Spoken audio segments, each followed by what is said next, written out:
साहिब बंदगी सतनाम।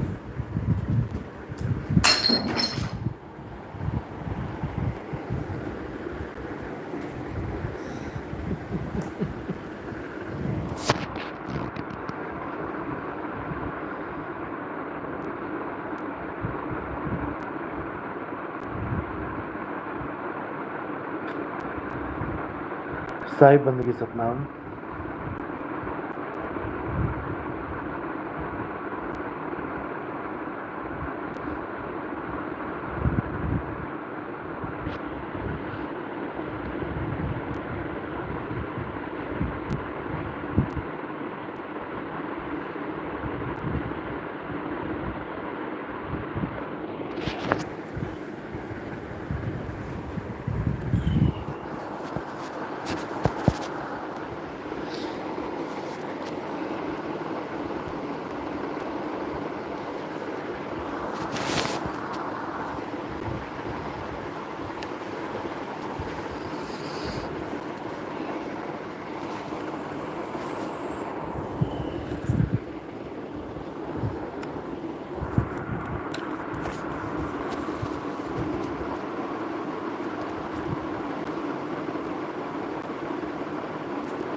साहिब बंदगी सतनाम। जय बंदी छोड़ की।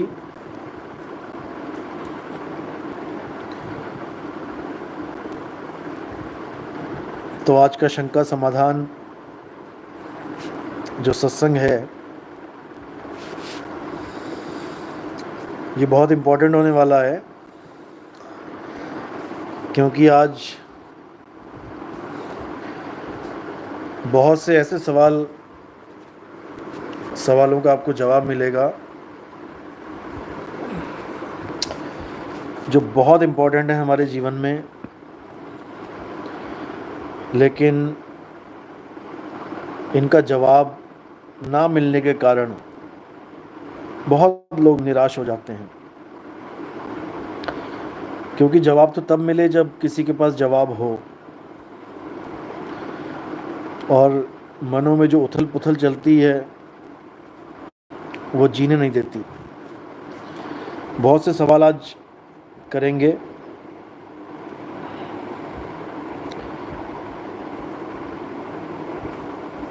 साहिब बंदगी सतनाम। स्नेहा दास साहिब बंदगी सतनाम। कमलजीत कौर साहिब बंदगी। गोपाल जी सतनाम साहिब बंदगी।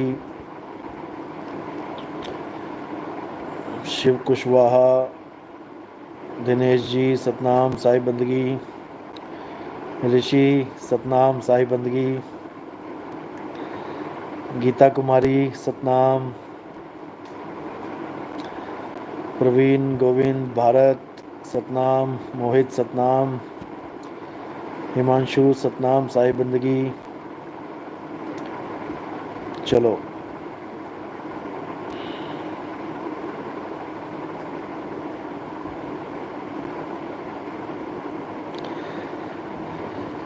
साहिब जोधपुर में कब सत्संग होगा?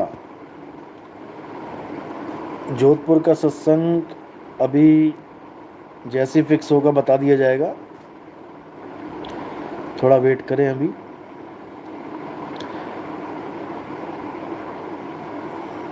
क्योंकि जब जोधपुर का होगा तो फिर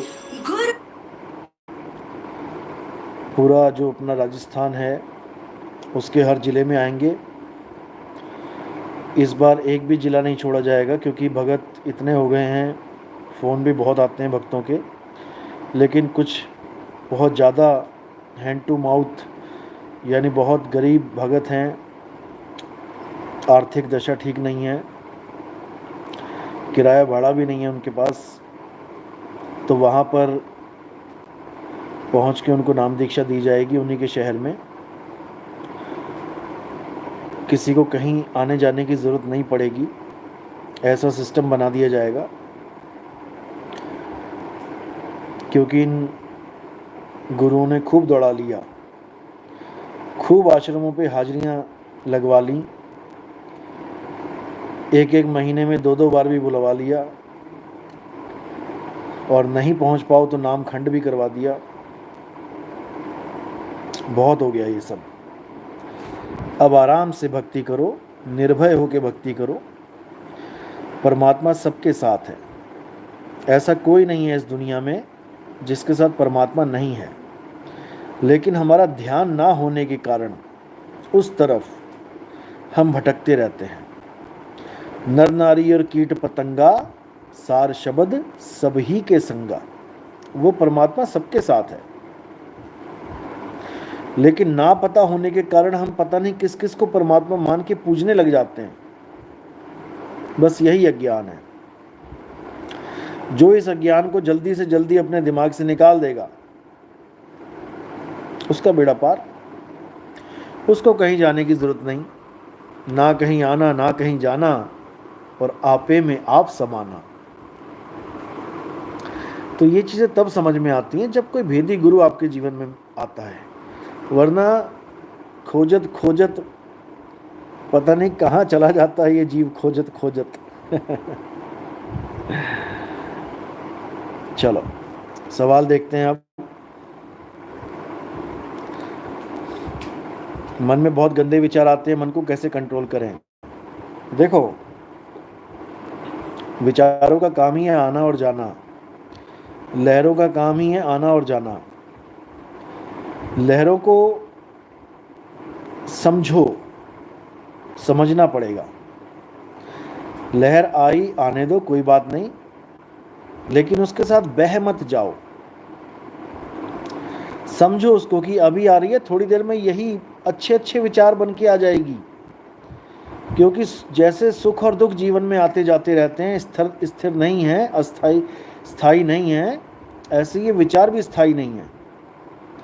कभी गंदे, कभी अच्छे, कभी न्यूट्रल आते ही रहते हैं। कभी अमीर बनने का विचार, कभी जो कुछ है उसको भी दान में दे जाने का विचार, महान बन जाने का विचार, कभी चेला बनने का विचार, तो कभी गुरु बनने का विचार, ये आते ही रहते हैं। कभी लाखों रुपए दान देके किसी को ना बताने का विचार, और कभी 2 रुपए देके भी पूरी गली में गाने का विचार, आते ही रहते हैं। तो तुमने इन विचारों को बस देखना है, नोटिस करना है कि कब मेरा दिमाग कौन से विचार को क्रिएट कर रहा है। और चाहो तो एक डायरी लगा लो, आपको समझ में आता जाएगा कि कितना ज़्यादा, यानी कितनी सफाई करने वाली है घर में। केवल नॉर्मल धूल है कमरे में तो अलग प्रोसीजर है, थोड़ी सीलन की बदबू आ रही है तो अलग प्रोसीजर है, और कहीं चूहा मर गया है, सड़ी हुई बदबू आ रही है तो अलग प्रोसीजर है। तो पहले आपको देखना पड़ेगा कि आपके इस दिमाग में कितना कचरा है, उसको नोटिस करना पड़ेगा। उसके बाद प्रोसेस चालू होगा। लेकिन बहना नहीं है, बह नहीं जाना है, साफ करना है। खैर, इसके बारे में खुल के फिर कभी बात करेंगे। अभी जो और भी सवाल हैं देख लेते हैं।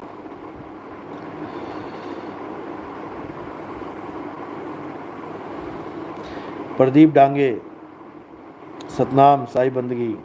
नीलम राणा साई बंदगी। जेबी छावड़ा साई बंदगी। शिवा साई बंदगी। पंकज कुमार पूरन राजेंद्र सतनाम साई बंदगी। सुशीला साई बंदगी सतनाम।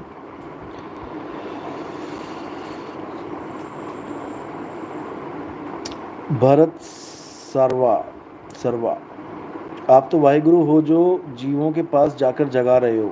वाहिगुरु तो पहले से ही जीवों के साथ है, वाहिगुरु कोई नहीं है, वाहिगुरु शब्द गुरु है। हमारा काम केवल लोगों के पास जाके ज्ञान समझाना है। उसको समझ आएगा या नहीं आएगा ये हमारे बस में नहीं है, ये वाहिगुरु के बस में है। अपने सेवक की आपे राखे, आपे नाम जपावे। यहाँ तक कि जो लोग नाम दीक्षा ले लेते हैं वो भी नाम जप पाएंगे कि नहीं जप पाएंगे, जपना केवल बोलने में आता है, याद रखना। वो नाम सिमरन कर पाएंगे या नहीं कर पाएंगे ये भी वाहिगुरु के हाथ में है, ये किसी गुरु या किसी चेले के हाथ में नहीं है, याद रखना। करे करावे आपे आप, मानस के नहीं कुछ भी हाथ। मनुष्य के हाथ में कुछ भी नहीं है। भूल जाना इस बात को कि तुम अपनी मेहनत से परमात्मा को पा सकते हो। तुम केवल गुरु के बताए रास्ते पे चल सकते हो, और चलना भी क्या है, ठहरना है। चलना हो तो दौड़ के भाग के पहुंच भी जाते, ठहरना है। चलना आसान है, ठहरना मुश्किल है। चलने को तो कहीं चले जाओ, अमेरिका, इंग्लैंड, चांद पे चले गया बंदा, लेकिन ठहर कहाँ पा रहा है। जितना चल रहा है उतना ही उलझ रहा है। सूरत फंसी संसार में, तासे पर गई दूर, सूरत बांध स्थिर करो, आठों पहर हुजूर। तो ये स्थिर करना सबके बस की बात नहीं है, इसलिए परमात्मा पे छोड़ दो, अपना फर्ज निभाते रहो, जो गुरु ने बताया है वो करते रहो। रिस्पॉन्स क्या मिलेगा, फाइनल क्या रिजल्ट आएगा, ये हमारे बस की बात नहीं है, ना तुम्हारे बस की बात है। ये तुम्हारे सद्भाव पे डिपेंड करता है, तुम्हारे भाव कैसे हैं। अगर तुम छलिया हो, कपटी हो, तो भूल जाना कि मुक्ति होगी तुम्हारी। बाहर से कुछ और दिखा रहे हो, अंदर से कुछ और हो, तो भूल जाना मुक्ति होगी। तुम्हें एक जैसा होना पड़ेगा, जैसे तुम बाहर से हो वैसे ही तुम्हें अंदर होना पड़ेगा। इसी को कहते हैं गुरुमुख। और अगर दो रूप होंगे तो ढोलक की तरह पीटे जाओगे, एक तरफ से पतला सुर निकलेगा, दूसरी तरफ से मोटा। इसलिए नहीं पिटना है तो एक रस हो जाओ। इसी को बोला है ध्यान मूल गुरु रूप है, पूजा मूल गुरु पाऊं, मंत्र मूल गुरु वचन है, और मोक्ष मूल सतभाव। जो तुम्हारा भाव है उस भाव को सत्य कर लो, वरना भूल जाना कि मुक्ति मुक्ति मिलेगी। पीछे पूंछ लगा के घुमाया जाएगा 84 में,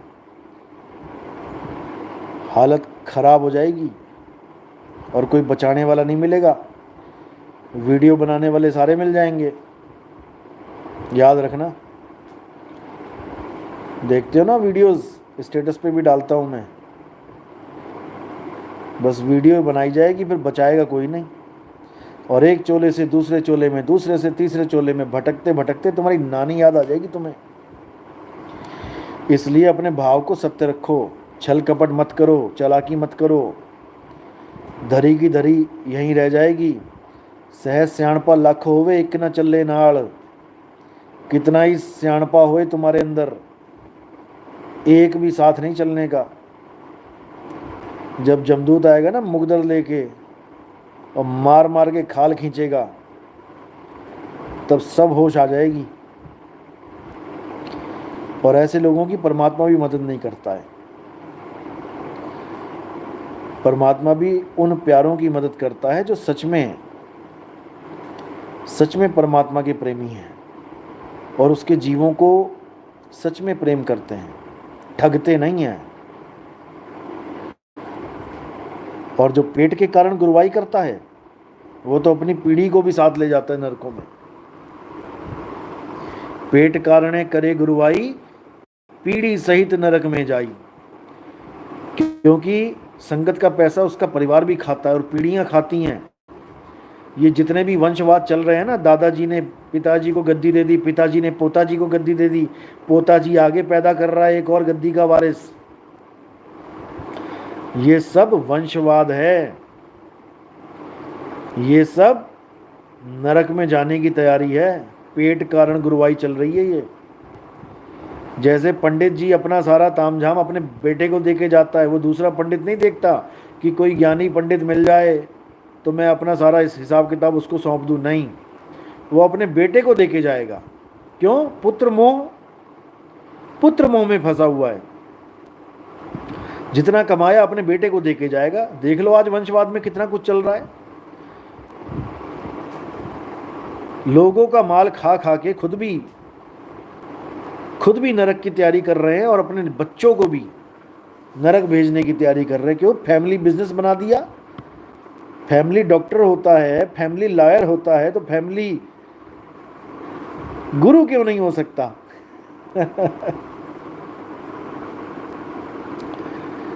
तो इन सब की तैयारी है नरकों में जाने की। ये जितने सतलोक सतलोक चिल्ला रहे हैं ना ये, और ठेका लेके बैठ गए हैं सतलोक का कि हम ही पहुंचाएंगे, इनकी वो हालत होगी, वो दुर्दशा होगी इनकी कि सोच भी नहीं सकते। कहाँ 84 में ले जाके ठोका जाएगा इनको, कोई बचाने वाला नहीं होगा। इन्हीं को बोला गया झूठा गुरुआ अजगर बना और लख 84 जाए, सारी संगत चींटी बनी तोड़ तोड़ के खाए। देख लो, आएगा हिसाब किताब सामने। एक एक दोअन्नी का हिसाब होगा, एक एक पैसे का हिसाब होगा, देखते जाओ। राजकुमार वर्मा, गुरुजी आप नामदान दिया, आपने जो नामदान दिया है उसे अपने परिवार को बता सकते हैं क्या या नहीं? भाई तुम्हें परिवार को बताने के लिए दिया था क्या? पहले तो ये बता दो। आपको बीमारी थी, आप डॉक्टर के पास गए, आपने दवाई ले ली, आपको माना किडनी का रोग था, आपने किडनी की दवाइयाँ ले ली ठीक करने की। अब तुम क्या जाके उसको घर में बच्चों को भी खिलाओगे या अपने माँ बाप को खिलाओगे? थोड़ी सी तो समझ बूझ की बातें पूछा करो।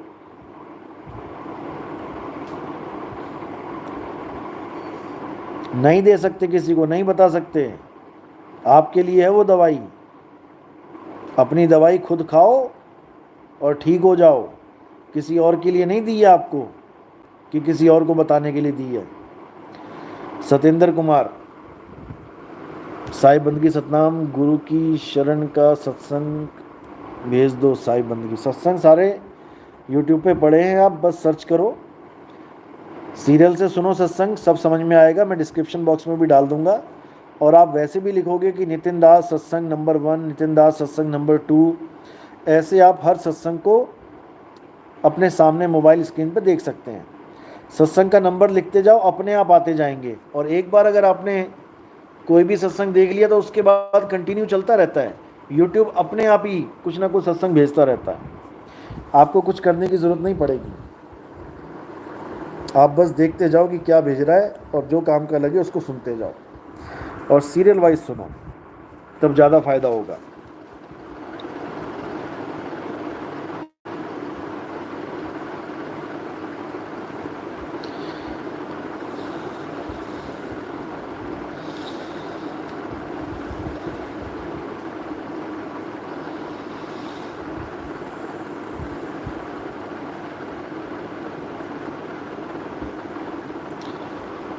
सत्यवीर यादव, गुरुजी आपका बहुत बहुत धन्यवाद।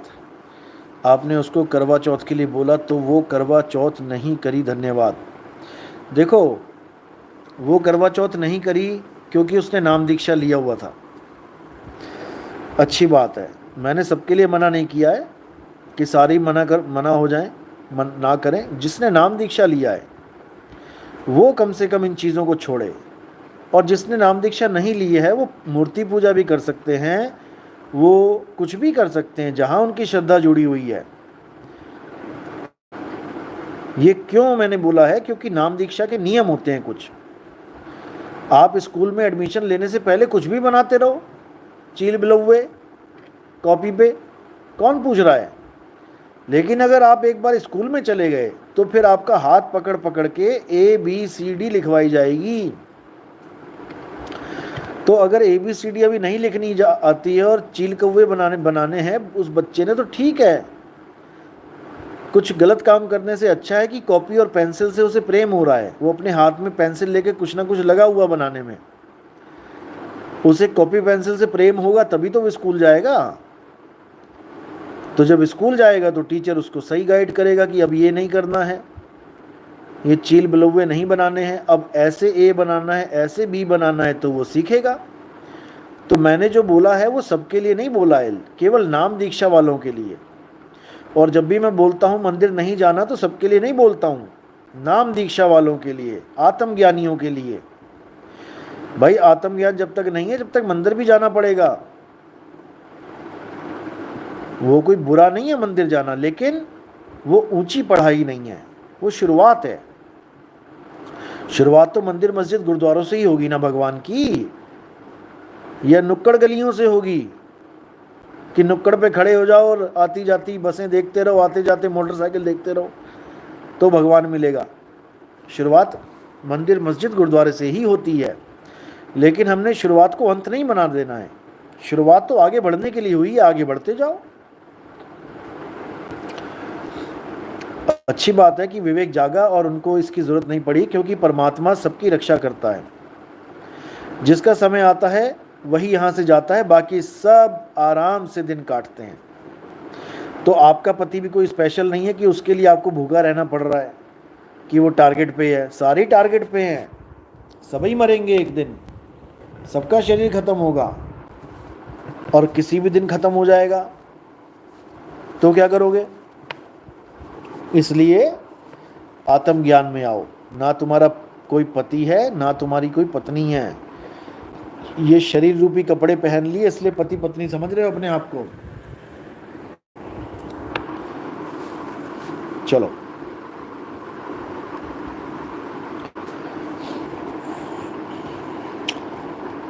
सतेंद्र जी, पूजा जी साई बंदगी, सीमा सतनाम साई बंदगी, रमेश कुमार साई बंदगी जी, सतेंद्र,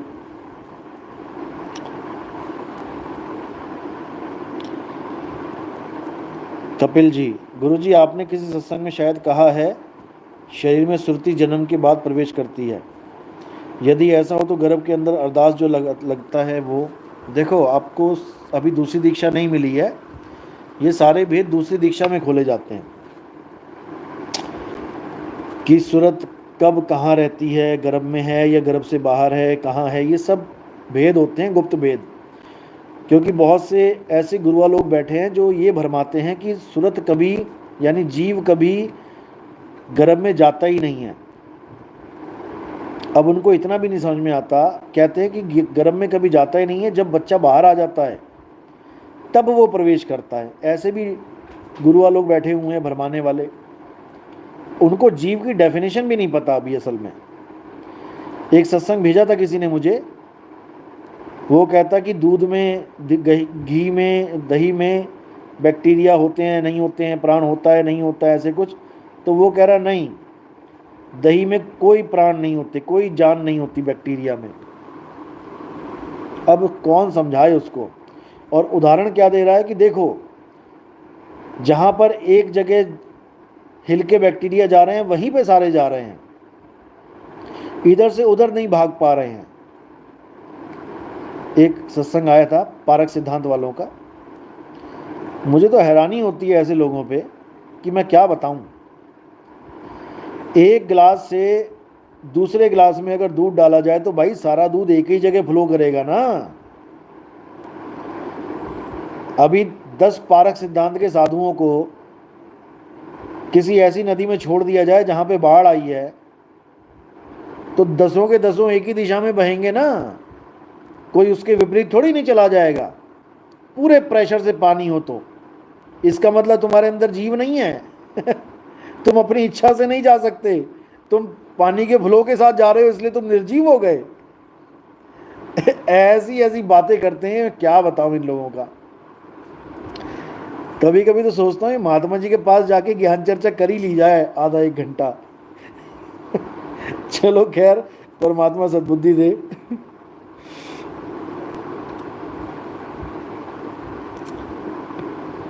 ये सब कपिल जी, ये सब सत्संग जब दूसरी दीक्षा मिलती है सब समझा दिया जाता है, आप वेट करें।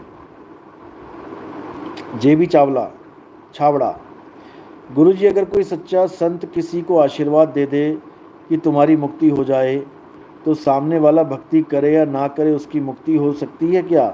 मुझे एक भगत ऐसा बोल रहा था, उस भगत का नंबर दे देना, मुझे मैसेज कर देना। ऐसे ही भगत पाखंडवाद को जन्म देते हैं, ऐसे ही भगत देते हैं पाखंडवाद को जन्म। अगर इतना ही आशीर्वाद का फल मिल जाए तो सबको आशीर्वाद दे दे, क्यों भक्ति करवानी किसी से? क्यों बोलना उसको साधना करो या ये करो वो करो? ये सब पाखंडवाद है भाई। संत अरदास लगाता है मालिक से, और मालिक देखता है कि क्या करना है, संत नहीं देखता है। राम है दाता मुक्ति का, और संत जपावे नाम। गुरुजी आप कहते हैं कलयुग में सतयुग आएगा, एक भाई कहता है अभी कलयुग में इतने साल बाकी हैं। भाई उनके वाला सतयुग देखने के लिए आप और हम बचेंगे ही नहीं, इस दुनिया में नहीं होंगे।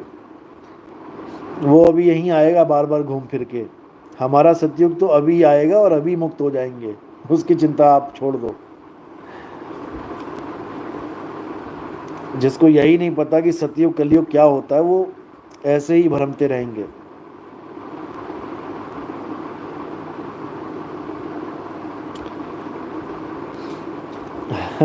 ये सवाल फिर करेंगे इसके ऊपर बात।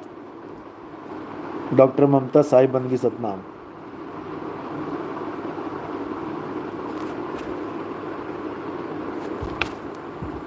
जो चीज़ बताने वाली है वही बताऊंगा मैं, जो छुपाने वाली है उसको छुपाऊंगा।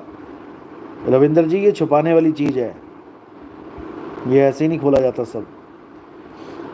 हिमांशु, गुरुजी दीपावली नज़दीक आ गई है तो क्या लक्ष्मी और गणेश की पूजा करना है कि नहीं? अगर आपने नाम दीक्षा ली हुई है तो आपको पूजा करने की ज़रूरत नहीं है। अगर आपने नाम दीक्षा नहीं ली है तो कुछ भी कर सकते हो, कोई मनाही नहीं है।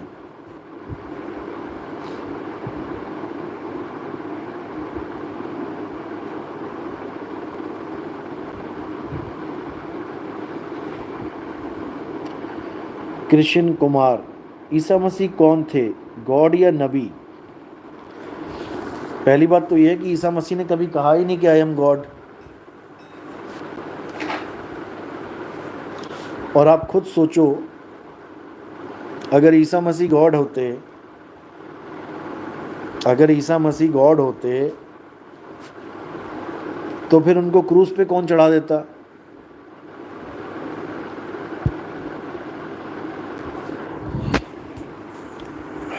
गॉड को भी क्रूस पे चढ़ा दिया, कीलें ठोक दी। गॉड के भी कीलें ठोकी जा सकती हैं। खुद सोचो, विचार करो। उन्होंने कहा है I am son of God. उन्होंने कहा मैं परमात्मा का पुत्र हूं, परमेश्वर का पुत्र हूं। ये पुत्र कहने कहने में ही उनको क्रूस पे चढ़ा दिया गया कि ये पुत्र कहां से आ गया।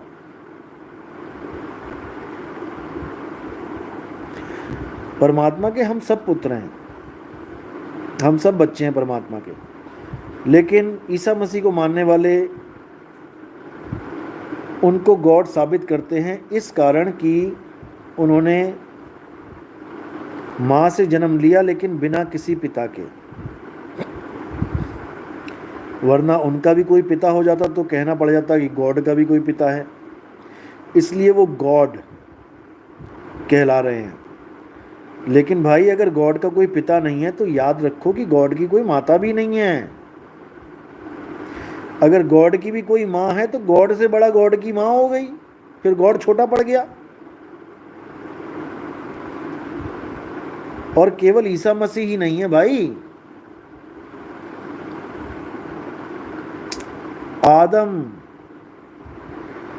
आदम अलैहिस्सलाम,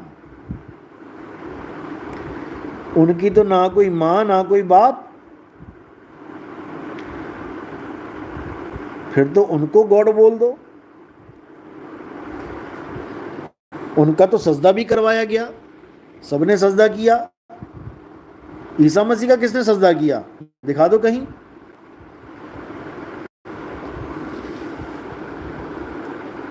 ईसा मसीह का किसी ने सजदा नहीं किया भाई।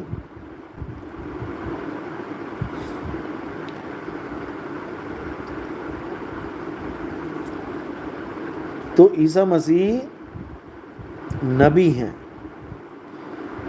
जैसे मूसा जी आए, मोहम्मद साहब आए, और भी आए, रविदास जी, नानक साहब, जितने भी मैसेंजर ऑफ गॉड हैं चाहे वो डायरेक्ट मैसेज लेके आ रहे हैं, चाहे किसी से ज्ञान प्राप्त करके मैसेज दे रहे हैं, they all are messenger of God. तो ईसा मसीह भी मैसेंजर हैं। उन्होंने थर्ड आई की तरफ इशारा भी किया, जिसको आप देखोगे एक निर्मल बाबा थर्ड आई वो प्रोग्राम चलता है तो सामने लिखा होता है। ये थर्ड आई कहाँ से आया वर्ड? ये बाइबल से आया है थर्ड आई। इसी को तीसरा नेत्र हमारे यहाँ बोला जाता है, त्रिनेत्र। लेकिन वो थर्ड आई वो नहीं है जो हम समझ बैठे हैं। थर्ड आई कुछ और चीज है। जो यहाँ पर तीसरी आंख बना दी गई है, असल में वो नहीं है थर्ड आई। थर्ड आई है सुरति नेत्र। सुरत के द्वारा शब्द को पहचान जाना, वो थर्ड आई है। बिना इन आंखों के देखना। अभी आंख खोल रखी है तो आपको मोबाइल दिख रहा है। किसने देखा? इन आंखों ने देखा। अब अपनी आंखें बंद कर लो और सामने अंधेरा दिख रहा है, ये किसने देखा? क्या ये इन आंखों ने नहीं देखा? जिसने बाहर रोशनी देखी उसी ने अंदर अंधेरा देखा। अब परमात्मा को कैसे देखें? वो आंख कोई और है भाई। अखा वाजो वेखना, बिन कन्ना सुनना। वो नेत्र कब मिलता है? जब आपको भेदी सतगुरु मिलता है और आपको सुरत का ज्ञान देता है। सुरत यानी ध्यान। तीसरा नेत्र है ध्यान नेत्र। ध्यान से दिखाई देता है, वो ध्यान से सुनाई देता है। लेकिन इसको समझना पड़ता है। तो ईसा मसीह के नाम पे आज दुनिया भर में जितना पाखंड चल रहा है, देखो, कैंसर ठीक कर देंगे, दर्द ठीक कर देंगे, ये ठीक कर देंगे, वो ठीक कर देंगे। ये जो ठीकम ठीक वाला काम चलता है ना, यही सबसे गलत काम होता है। कितने पास्टर खुद बीपी की गोलियां खा रहे हैं। कितने अंग्रेज बड़े बड़े डॉक्टर बने बैठे हैं, इलाज कर रहे हैं एलोपैथी से। यहाँ तक कि ब्रिटिश के जो प्रिंस हैं, क्या उनको नहीं पता कि ईसा मसीह के चर्च में चले जाओ सब ठीक हो जाता है? जब उनको कोरोना हुआ प्रिंस को,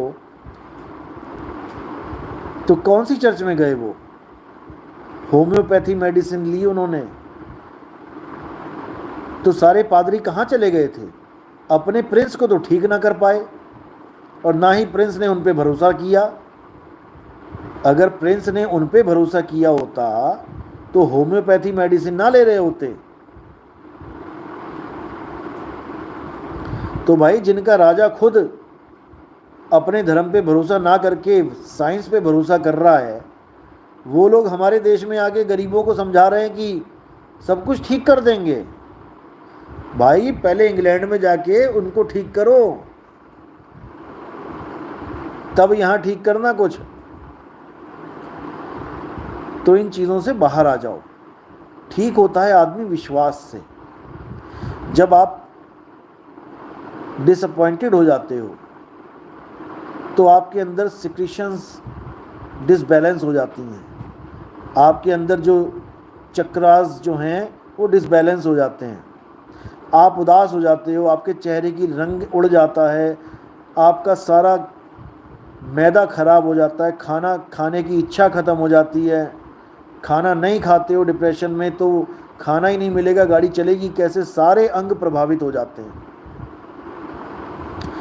केवल निराशा के कारण। और जब आपको कोई आशा मिलती है, खुद ही लगा लो, किसी का बच्चा घर छोड़ के चला गया, देखो हालत, ना भूख ना प्यास, मरे से भी बदतर हालत हो जाती है। और एक फ़ोन आ जाए, चाहे झूठा ही आ जाए, कि तुम्हारा बेटा बिल्कुल ठीक है, हमारे पास है, हम आ रहे हैं, फिर देखो बेटा घर भी नहीं पहुंचा, उससे पहले ही सारा कुछ चेंज हो जाएगा उसके शरीर में। वो खुशी की लहर दौड़ेगी, वो आंखों में खुशी के आंसू आ जाएंगे, आधी बीमारियां छूमंतर हो गई। नहीं तो डॉक्टर आके डिप्रेशन की दवाइयां देता उसको, सारी दवाइयां खत्म हो गई अपने आप ही खुशी में। इसी प्रकार ये लोग क्या करते हैं, ये एक माहौल क्रिएट करते हैं ऐसा जिसमें आशा की किरण जागती है। इन्होंने अपने बंदे रख रखे होते हैं 5-5 हजार में, 20 आदमियों को भी नौकरी दे दी इन्होंने 5,000 में, तो कितना गया, 20-25 लाख रुपए चला गया। क्योंकि इनके पीछे सपोर्ट बहुत तगड़ी है, विदेशों से पैसा आता है। 20 बंदों ने ब्रेक डांस करते हुए वहाँ पे स्टेज पे गिर गए कि हाय मर गया, हाय मर गया, और वहाँ पे आ गया हालेलुया 2-4 मंत्र मारे, और वो जो पैसा लेके बैठा है वो दौड़ने लगा। अब उसको देख के जो बेचारा डिप्रेशन का मारा डॉक्टरों के पास धक्के खा खा के जो दुखी हुआ पड़ा है, क्यों, परहेज नहीं करता, परहेज नहीं करता, खाने पीने का पता नहीं है कि क्या खाऊं, वो लोग बीमारियों से ग्रसित रहते हैं। और जब वो देखता है कि हालेलुया बोलते ही सारे हलवे की तरह मीठे हो गए, बढ़िया एकदम फर्स्ट क्लास, उसके अंदर भी एक आशा जाग जाती है कि मैं भी ठीक हो जाऊंगा। बस जैसे ही आशा जागती है उसके सारे चक्रास सही काम करने लग जाते हैं, उसके अंदर का माहौल बदल जाता है और उसका बॉडी लैंग्वेज चेंज हो जाती है, और जितने भी उसके शरीर में प्रॉब्लम्स हैं वो एकदम सही होने लग जाती हैं। इसका मतलब ये नहीं कि वो हालेलुया से सही हुई हैं, ऐसे हालेलुया कई आ चुके हैं हमारे देश में, और हमारे हिंदू धर्म में भी हालेलुया बैठे हैं कई, यानी विश्वास जगाने वाले। ये भूतिया बाबा भी उन्हीं में से होते हैं, कुछ भी करके सामने वाले को खुश कर देना, उसको देख के 4 और मौत पब्लिसिटी की वजह से आ जाते हैं, भीड़ बढ़ जाना, भीड़ बढ़ गई तो विश्वास बन जाना, यही सब चलता आ रहा है। ठीक है, किसी को कुछ फायदा होता है तो ठीक है, लेकिन अंधविश्वास में नहीं डालो, उसको बताओ रियलिटी क्या है। डॉक्टर भी अगर किसी मरते हुए के पास जाता है तो वो यही कहता है, बेटा ठीक हो जाओगे आप, चिंता मत करो। उसको पता है कि मैंने आशा देनी है, आशा दूंगा तभी दवाई लगेगी, वरना ये दवाई भी मिट्टी है, समझ लो, नहीं लगेगी दवाई उसको। जो अपनी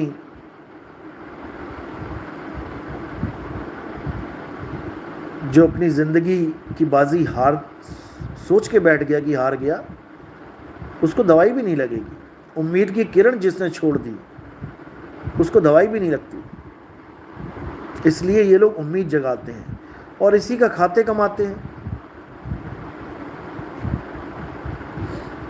तो खैर, गॉड कोई नहीं है, गॉड परमात्मा है, शब्द गुरु गॉड है, जिसको बाइबल में बोला in the beginning there was word, word was with God, word was God. ये वर्ड क्या है आज तक इन अंग्रेजों को समझ में नहीं आया, ये वर्ड क्या है आज तक इन पादरियों को समझ में नहीं आया। ये ईसा मसीह को ही वर्ड बनाते रहे, ईसा मसीह को ही वर्ड दिखाते रहे। भाई, वर्ड जन्म और मरण में नहीं आता, ईसा मसीह जन्म में हैं, और अब कहते हैं सेकंड कमिंग, तो फर्स्ट गोइंग हुई है तभी तो सेकंड कमिंग होगी। शरीर छोड़ा उन्होंने तभी तो दोबारा आएंगे। शरीर छोड़ा तो इसका मतलब वो नाशवान हो गया, शरीर पकड़ा यानी कि गर्भ में वो आ गए, दुनिया में आ गए, शरीर को पकड़ के आ गए, शरीर को छोड़ के चले गए। तो इसको अच्छी तरह समझो।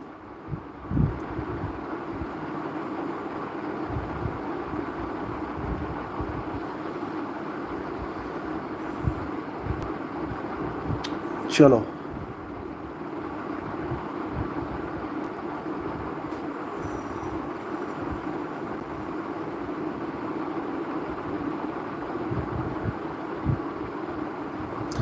आत्मज्ञान के विषय में तो आप रोज ही बताते हैं, आज थोड़ा सा आत्मज्ञानियों के व्यवहार के विषय में भी बताएं, उनका व्यवहार कैसा होना चाहिए, क्योंकि बहुत से लोग अहंकारी हो जाते हैं कि हम आत्मज्ञानी हैं।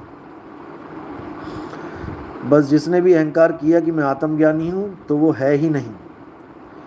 जो ये गाता फिरे कि मैं आत्मज्ञानी हूँ वो है ही नहीं। जो ये जान ले कि मैंने आत्मा को जान लिया, जो ये कहता फिरे वो समझ लो है ही नहीं। आत्मज्ञानी के पास ये सब बातें करने का टाइम होता ही नहीं है। वो तो बस लक्ष्य देखता है, उसका कुछ लक्ष्य होता है और उस लक्ष्य की तरफ चलता जाता है। आत्मज्ञानी को किसी के कटु व्यवहार से या प्रेम रूपी व्यवहार से कोई प्रॉब्लम नहीं होती है, वो दोनों में सम रहता है। और बहुत कुछ है बोलने को, चलो, लेकिन इतना बहुत है, आगे देखते हैं।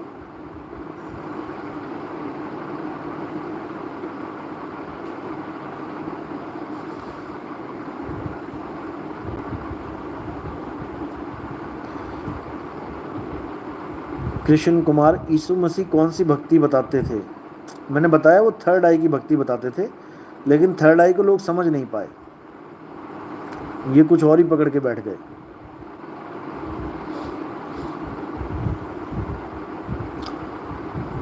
बाराबंकी अब जब यूपी का प्रोग्राम बनेगा तो आएंगे, वेट कीजिए।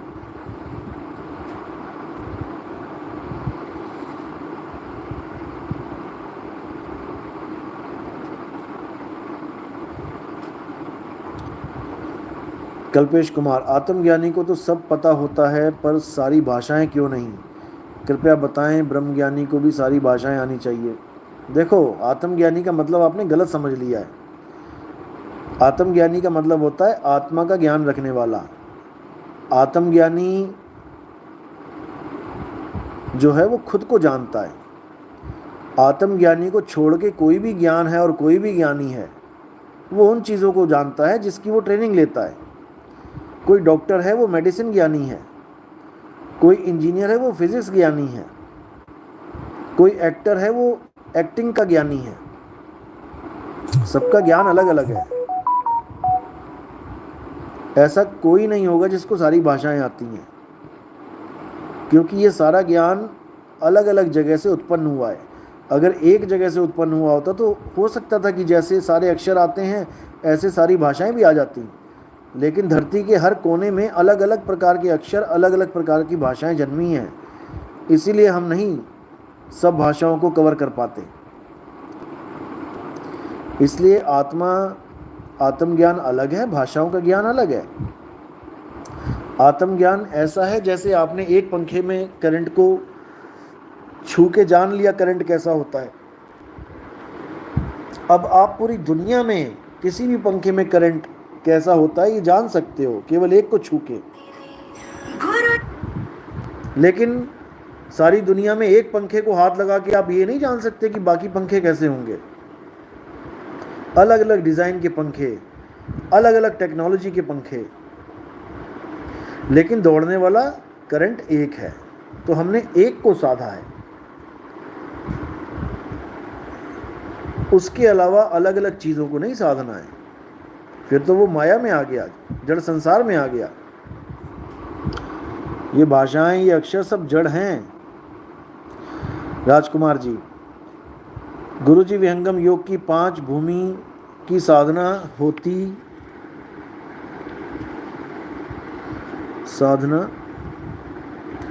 होती है क्या? 3 प्राकृतिक, 2 पराविदे। देखो, मैं नहीं बोलना चाहता किसी के बारे में, लेकिन जब सवाल आ जाते हैं तो जवाब देना पड़ता है। वहाँ पर ये बोला जाता है कि 5 भूमियों में आपने होके जाना है। 5वीं भूमि परम है, परम ज्ञान है। 3 भूमि की साधना प्राकृतिक साधना है। प्रकृति से पार चले जाओ। प्रकृति से पार दो भूमियां बताते हैं।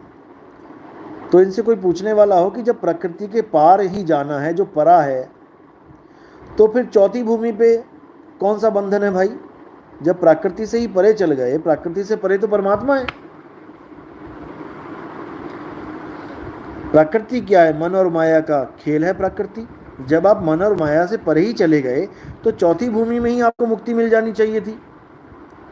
तो चौथी में क्यों नहीं मिली? वहां कौन सा बंधन है? वहां कौन बांध के रखेगा आपको? फिर कहते हैं पांचवी तक जाना है, और कहते हैं अंत समय में लाठी वाला आएगा लेने। लाठी वाला, इनके दादाजी परदादाजी जो भी हैं, एक लाठी लेके फोटो बनी हुई है। मुझे तो ये नहीं समझ में आता, इनसे पूछो ये लाठी वाले कहाँ हैं? ये कहते हैं अपने मालिक के पास सतलोक में, और जब आएंगे तो लाठी वाला आएगा। अरे भाई, अपनी तो मुक्ति हुई, अपनी तो मुक्ति करवाई, लाठी की भी मुक्ति करवा दी। लोग कहते हैं यहाँ से ढेला लेके नहीं जा सकते, महाराज जी लाठी लेके चले गए वहाँ पे।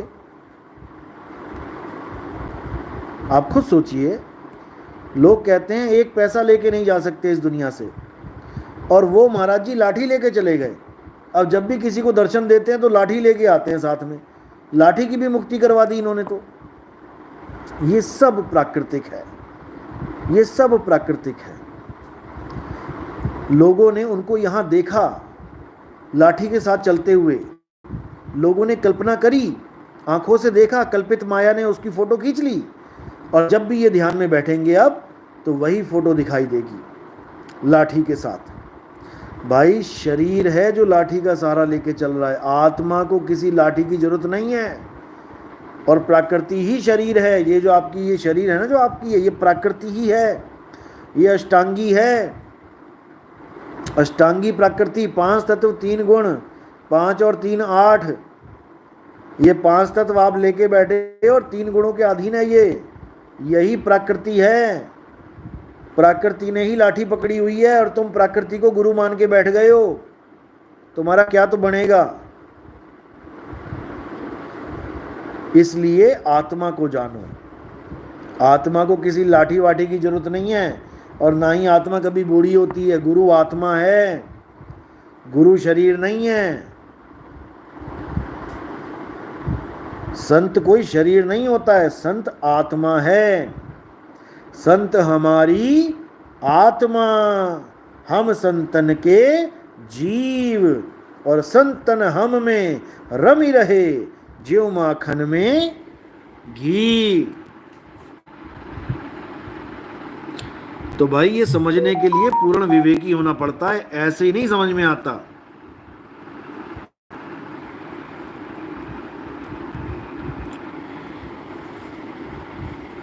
चलो ठीक है, जो भी कर रहे हैं करने दो, परमात्मा सब देख रहा है।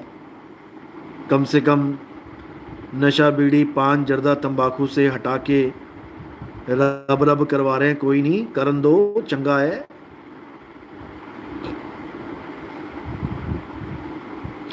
जुबैर अहमद, आदम के अंदर जब तक रूह मतलब आत्मा नहीं डाली गई तब तक उसको सजदा नहीं हुआ। बिल्कुल सही बात है, क्योंकि मिट्टी को सजदा नहीं करवाना था। आदम का शरीर मिट्टी के कणों से बनाया गया था। जब तक उसमें रूह नहीं डाली गई, किसी को सजदा के लिए नहीं बोला गया, सजदा हुआ भी नहीं। जब उसमें आत्मा पड़ी और वो शरीर हिला, तब उसको सजदा करवाया गया। आत्मा को सजदा है, ना कि इस नाशवान शरीर को।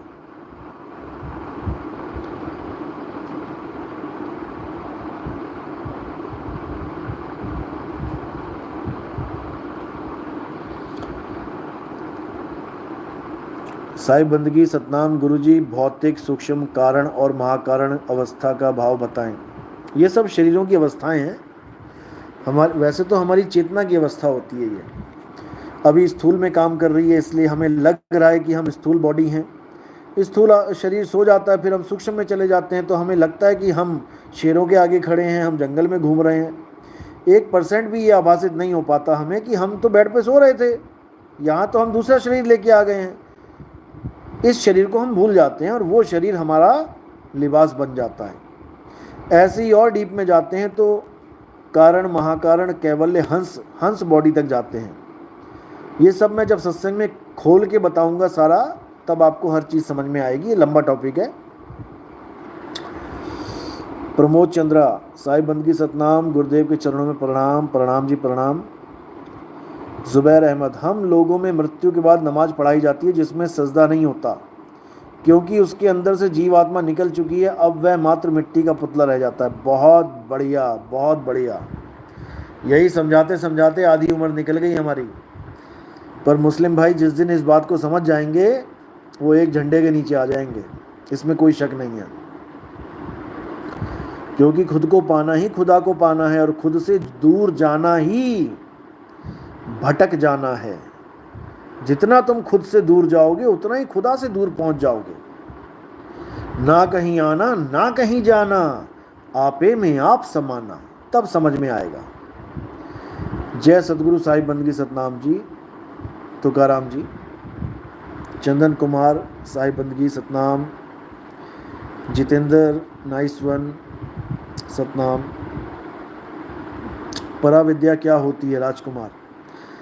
परा जो शब्द है उसी से पता लगता है, परा यानी परे की। जो परमात्मा का ज्ञान होता है वो परा बोला गया है। लेकिन अब कौन सा गुरु किसको परमात्मा बना के तुम्हें चेप दे, इस पे डिपेंड करता है तुम्हें परमात्मा मिलेगा कि नहीं। परा परा करने वाले तो बहुत सारे बैठे हैं, लेकिन देते हैं अरा अरा जैसे आर और पार, पार पार करते करते आर ही पकड़ा देते हैं। तो ये बड़ी दिक्कत है। विदेही विदेही करते करते देही पकड़ा देते हैं, ये बहुत दिक्कत है। जैसे मैंने बताया था, एक भगत हमारा ही किसी और सत्संग को सुन के चला गया, वहाँ पे कुछ मतभेद हो गए थे हमारे आश्रम वालों से, तो वहाँ गया वो पूरी परख करके कि गुरुजी क्या बोल रहे हैं। परा परा कर रहे थे, विदे विदे कर रहे थे, विहंगम विहंगम चाल कर रहे थे, लेकिन वहाँ जाके धुन्नी पे यानी नाभि पे ध्यान टिकवा दिया। अब बताओ, तुम शेर के बच्चे को घास दे रहे हो खाने के लिए, तो क्या खाएगा वो बस सूख रहा था थोड़े दिन के लिए कि देखूं तो सही आगे क्या मिलेगा। और फिर थोड़े दिनों में असलियत सामने आ गई कि ये तो बकरी है, घास ही खाते हैं ये लोग।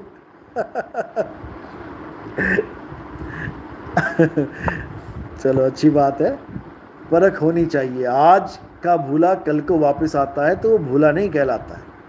और वो तो वैसे भी भूला नहीं था, वो तो खुद बड़े बड़ों को भुला दिया उसने। चलो आगे। जयवती शर्मा साहिब बंदगी सतनाम, मनोभाव साहिब बंदगी सतनाम सतनाम। सीताराम साहिब जी, कभी कभी नींद में सोए सोए बहुत तेज अचानक झटका लगता है, एकदम डर लगता है, यह क्यों होता है? हो जाता है, इसमें कोई डरने वाली बात नहीं है, क्योंकि सूरत ट्रांसफ़र होती है। जैसे आप बहुत गहरी नींद में हो और एकदम आपकी चेतना स्थूल में आ रही है तो एकदम जर्क लगता है, हो जाता है, इसमें कोई घबराने वाली बात नहीं है। जैसे आप स्थूल से सूक्ष्म में जाते हो तब भी जर्क लगता है। आप बैठे हो ट्रेन में कुछ पकड़ के हाथ से, जब तक होश है यानी जब तक इस शरीर के साथ कांटेक्ट है हाथ वहीं रहेगा, और जैसे ही इस शरीर से कांटेक्ट ख़त्म और सूक्ष्म में गए, वैसे ही हाथ भी नीचे, गर्दन भी नीचे, और पता नहीं किसके ऊपर गिर जाओ बैठे बैठे, वहाँ भी जर्क लगता है। तो इसमें कोई बड़ी बात नहीं है, ये सब होता है, ध्यान नहीं देना है। विष्णु जी साहिब बंदगी सतनाम।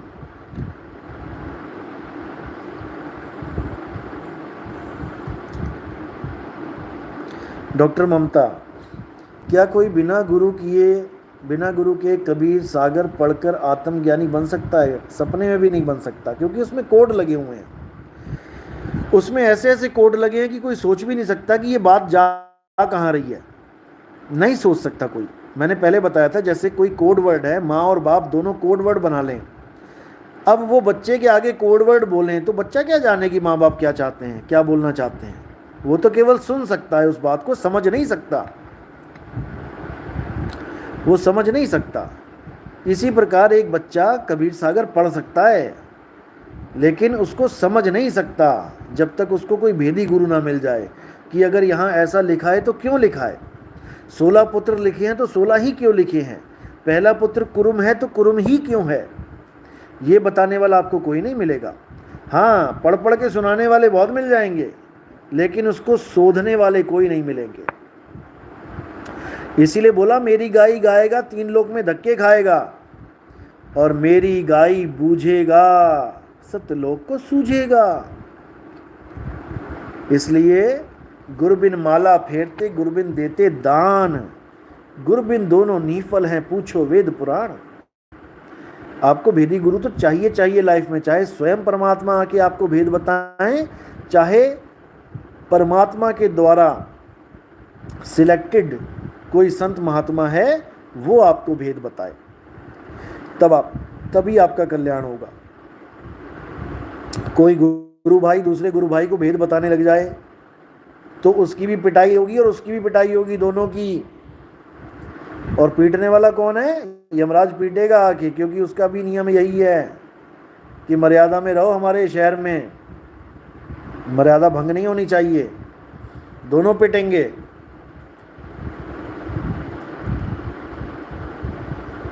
विष्णु सेन जी, गुरुजी जब जीव गर्भ में आता है तो पिछले जन्म की याद क्यों नहीं रहती है? यही तो माया का खेल है। अगर ये पिछले जन्म की याद रह जाए तो इस दुनिया में कोई रहे ही ना, सब भाग जाएं। जितने ये बड़े बड़े बिल्डिंग बना के बैठे हैं, जितनी भी बड़े बड़ी कारें, जितनी भी बड़े बड़े खजाने इकट्ठे करके बैठे हैं, सब भाग जाएं, सब छोड़ के भाग जाएं। आज ही सारा ड्रामा ख़त्म हो जाए दुनिया का। ये जितने बड़े बड़े युद्ध करने के लिए बैठे हैं, बम एटम बम लेके, उनकी हालत ख़राब हो जाए अगर उनको एक पल भी ये याद आ जाए कि कितने जन्म ले चुके हैं वो माँ के गर्भ में। सब भागते नजर आएंगे, एक भी इस दुनिया में रहने को तैयार नहीं होगा। जितने भी ये बैठे हैं इस दुनिया पे हक जमाने के लिए अपनी आबादी बढ़ा रहे हैं। क्यों? क्योंकि वोट बैंक बढ़ाना है। उससे क्या होगा? इस दुनिया पे राज करेंगे। अरे भाई, ये दुनिया काल की है, शैतान की है। यहाँ से निकलो और अपने परमात्मा के घर चलो, वरना एक बम फटेगा तो कुछ नहीं बचेगा यहाँ पे। ये सब माया का जाल है। चेले तो चेले, गुरु भी लगे पड़े हैं माल खजाना इकट्ठा करके अपने गुरुद्वारे बनाने में। दूसरों को तुम क्या शिक्षा दोगे कि माया से दूर रहो, और खुद करोड़ों के आश्रम, अरबों के आश्रम, दे जमीन पे जमीन, दे जमीन पे जमीन, 10-10 किलोमीटर, 20-20 किलोमीटर जमीनें खरीद के बैठ गए। अभी 10 किलो बोझा उठा के इनको चलने को कहा जाए ना कि अपने आश्रम का चक्कर लगा के आ, इनकी हालत खराब हो जाए। ये बड़े बड़े आश्रम बना के अपनी सूरत को फंसा रखा है। अंत काल है जो मंदिर सिमरे, ऐसी चिंता में देह मरे, प्रेत जन्म वो वल उतरे। लोगों के सपनों में आते फिरोगे, भूत बन के परेशान करोगे लोगों को। जिन लोगों ने पैसा दे रखा है आश्रमों के लिए, उन्हीं का जीना हराम कर दोगे।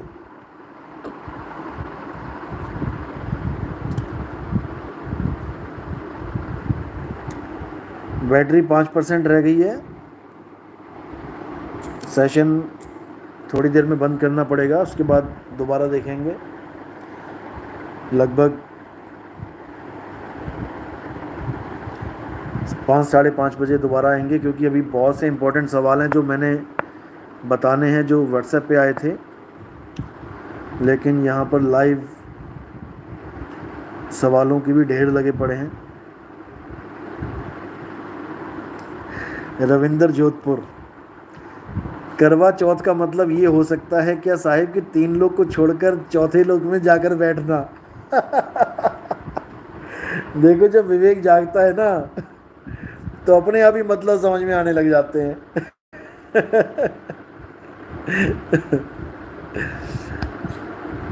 बहुत बढ़िया, बहुत बढ़िया।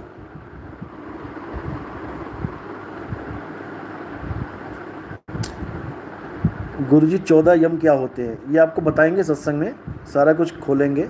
आप बस सवाल लिखते जाओ, ये सब नोट हो रहे हैं। कर्म से बंधन है, बंधन से 84 लाख योनियों में जाना है, लेकिन जब पहली बार हम इस संसार में आए तो कौन सी योनि से जन्म हुआ जब कोई बंधन ही नहीं था। देखो, हमारा जीवन जो है, हमारा जीवन तो अनंत है, हम कभी पैदा हुए ही नहीं, लेकिन इस संसार में आने के लिए और किसी भी संसार में जाने के लिए मंगल ग्रह में क्यों नहीं जीवन मिल रहा है, चांद पे क्यों जीवन नहीं मिल रहा है? क्योंकि उत्पत्ति किससे होती है? जल से, जिसको पिता बोला गया है। पवन गुरु पानी पिता, माता तर्त महत। पिता और माता जहां होगी वहीं पे जीवन आएगा, यानी धरती और पानी जहां होगा वहीं इस शरीर का जीवन होगा, क्योंकि इसके माता पिता यही हैं, यही हैं। लेकिन पवन को गुरु मत मान लेना। पवन गुरु क्यों बोला गया है? क्योंकि सारे जीवों का आधार श्वास है। जितने भी लोग जीवित दिखाई दे रहे हैं, ये श्वासों की वजह से जीवित लग रहे हैं। हालांकि आत्मा को सांस की जरूरत नहीं है, लेकिन इस शरीर को सांस की जरूरत है। इसलिए सांस गुरु बता दिया कि बिना गुरु के आधार के कोई कुछ नहीं कर सकता। तो शब्द गुरु ही असली गुरु है। वायु गुरु मत बना देना, वायु तो 5 तत्व का खेल है।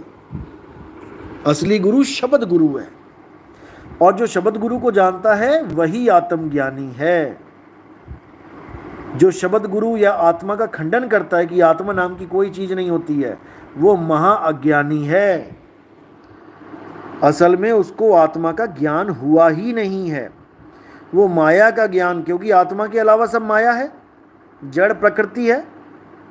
वो माया का ज्ञान लेके गुरु बन के बैठ गया है, प्राणों का ज्ञान लेके बैठ गया, मूल बंद लगवा रहा है, सारे चक्र बंद लगवा रहा है। ये सब गलत ज्ञान है। किसी बंद में नहीं उलझना है, अपनी सूरत को शब्द में जोड़ना है, शब्द का भेद गुरु से लेना है, बिल्कुल सिंपल। इसमें किसी गुरु के आशीर्वाद की भी जरूरत नहीं पड़ती है। अरदास तो गुरु लगाता है, क्योंकि गुरु अरदास नहीं लगाएगा तो जीव की मुक्ति नहीं होगी, लेकिन गुरु अरदास लगाता है, मुक्ति देने वाला कोई और है। राम है दाता मुक्ति का, संत जपावे नाम। इसको समझना पड़ेगा आपको।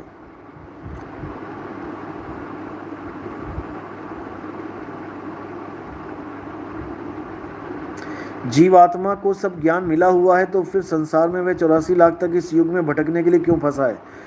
देखो जी, जीवात्मा को ज्ञान नहीं मिला हुआ है, इसीलिए तो भटक रहा है। जीवात्मा को आत्मज्ञान मिल जाए तो वो जीवों की तरह भटके क्यों? जीव बन के क्यों भटके? आप सत्संग सुनो, आपको समझ में आएगा। आप अभी सत्संग नहीं सुने हो हमारे, इसलिए ऐसा सवाल पूछा आपने। राजीव कुमार, साहिब बंदगी सतनाम गुरुजी विनती करता हूं कि एक सत्संग कुरान पर भी बोल दो। बिल्कुल होगा जी। कुरान कौन सा अलग है अध्यात्म से? कुरान में भी बहुत से गुप्त भेद हैं, धीरे धीरे सब खुलेंगे।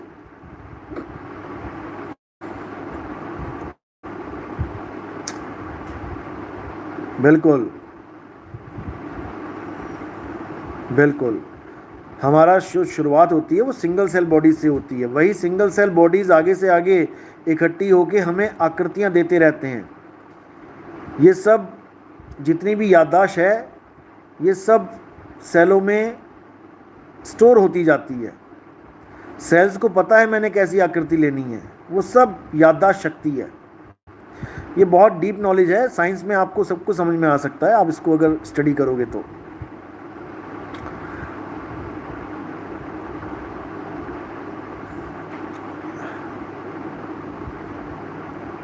चंदन कुमार, गुरुजी आपका सत्संग सुनकर मन गदगद हो जाता है।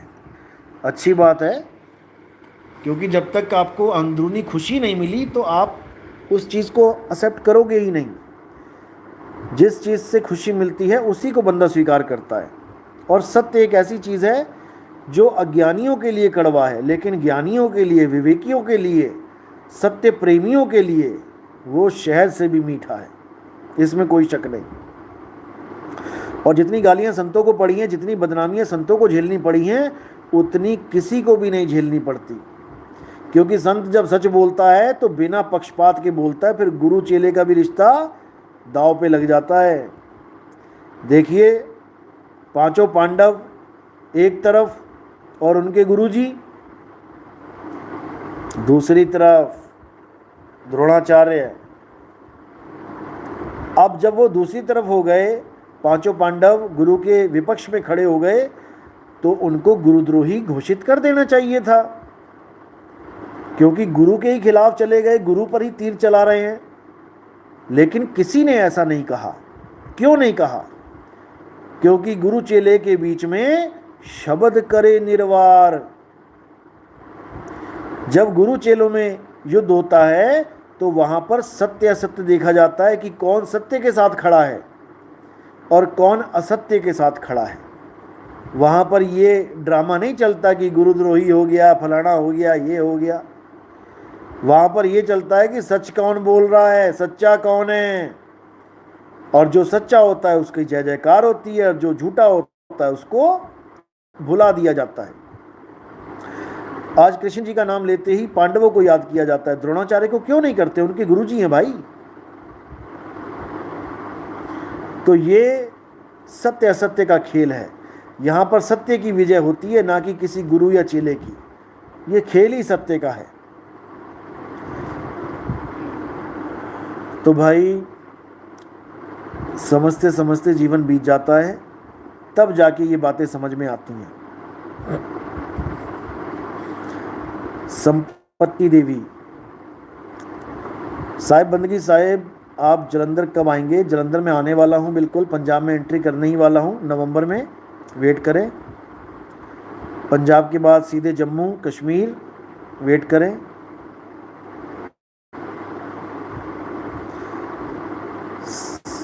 मूर्ति पूजा गलत है या सही? इतना बोल चुका हूं मैं मूर्ति पूजा के ऊपर, आप सत्संग सुनो।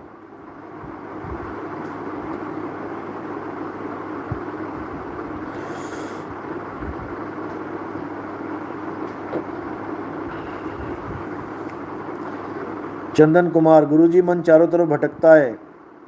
कोई बात नहीं, तुम्हें विधि बता रखी है। पतंग भी चारों तरफ भागने की कोशिश करती है, लेकिन डोर तुम्हारे हाथ में है, खींचो, फिर देखो कहाँ जाती है। गीता कुमारी साहिब जी, शाम को लाइव आया करो 9 बजे।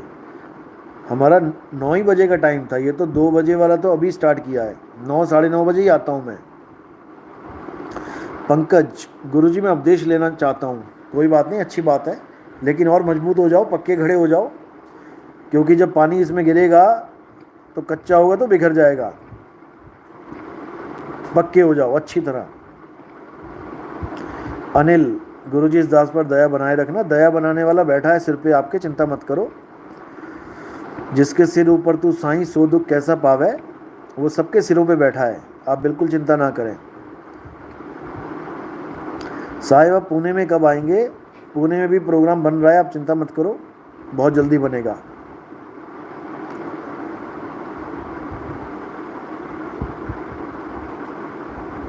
चलो ठीक है, मैं मोबाइल दोबारा चार्ज कर लेता हूँ, उसके बाद अभी लगभग, चलो अब शाम को ही आते हैं। 9 बजे आता हूँ मैं लाइव, रात में 9 बजे, क्योंकि बहुत से लोग ऑफिस में जाते हैं, ऑफिस में नहीं जुड़ पाते हैं। तो सबको इन्फॉर्मेशन दे दें और लिंक शेयर कर दिया करें एक साथ अन्य ग्रुपों में। चलो ठीक है, तब तक के लिए साईं बंदगी सतनाम, जय बंदी छोड़ की।